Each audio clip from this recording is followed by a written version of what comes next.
Testing, testing. Aduh, Cok. Jujur ya, pasti dari judul dan thumbnail videonya tuh udah aneh banget. YouTuber mana yang ngomongin jomok dari sisi edukasi? Hari ini gue mau bahas fenomena yang mungkin sudah sangat familiar bagi teman-teman, yaitu jomok atau mungkin bisa disebut jokes homo ya. Gue kurang tahu sih kepanjangannya apa. Tapi sebelum kita mulai, gue mau disclaimer dulu. Di video ini gue gak ada niatan untuk menyerang atau menjelekkan komunitas apapun. Di video ini gue bener-bener pengen pure bahas dari sisi edukasi dan dampak fenomena ini terhadap otak. Karena menurut gue topik ini sangat menarik untuk didiskusikan. Especially gue sering bertanya-tanya kepada teman-teman gue yang suka dengan jokes jomok kayak gini. Like, kenapa mereka tuh suka dengan jokes penyimpangan, padahal di dalam mereka tahu bahwa mereka tuh tidak setuju adanya penyimpangan sebagai gaya hidup. Menurut gue jokes jomok itu lucu, karena mungkin dari segi gue nanggepin jokes gitu ya. Soalnya kan menurut gue jokes yang lucu tuh jokes yang unexpected. Like, kita suka jokes yang absurd atau dark atau yang bikin kaget karena ya unexpected aja. Dan jokes jomok itu kayak complete all those categories gitu loh. Kayak it's just shock value, itu lucu. Menurut gue yang lucu itu dari shock value-nya.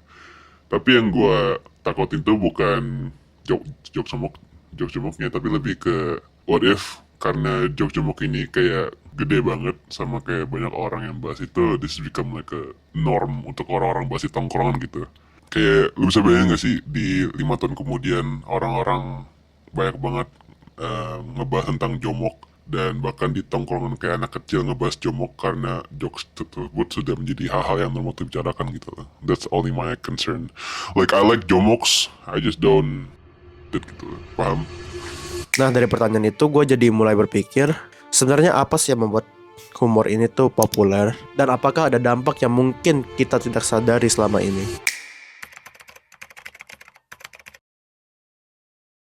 Pertama-tama gue mau bahas apa yang terjadi dengan otak ketika kita mengkonsumsi konten-konten seperti ini dari internet secara berlebihan. Terlalu sering mengkonsumsi konten-konten seperti ini di internet dapat membuat otak kita terbiasa dengan namanya lonjakan dopamin.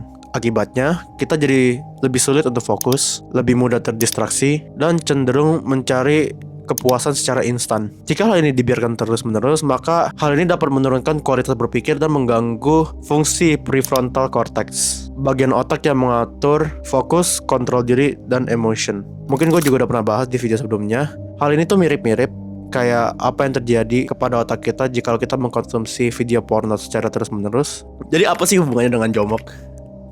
Kalau kita pikir-pikir, jomok tuh bisa dikategorikan sebagai brain rot karena sudah ada dampaknya yang dapat mempengaruhi cara kita berpikir jika kita terpapar konten seperti ini terus-menerus. Dan apa itu brain rot?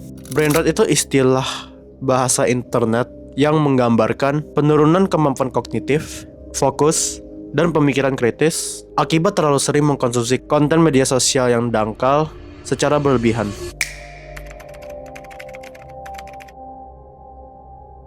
Negara kita memang dikenal sebagai salah satu negara yang tidak menyetujui atau mensupport penyimpangan atau homoseksual or LGBTQ++.